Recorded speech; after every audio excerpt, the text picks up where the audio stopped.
Time relativity is a Quranic concept. Time relativity and time dilation was explained in 1905 by Einstein's special theory of relativity. However, the Quran mentioned the concept of time as relative 1400 years ago in 20 to 47, 32 to 5, and 70 to 4 to 7.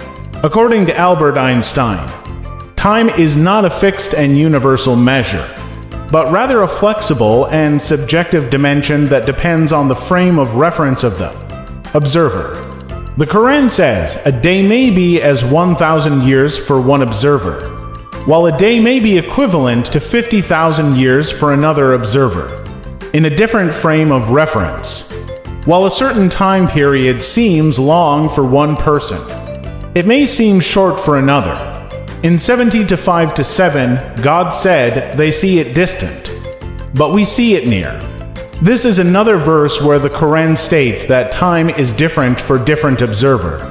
Click the link in my bio to get Science Copy Quran on Amazon or support my research work.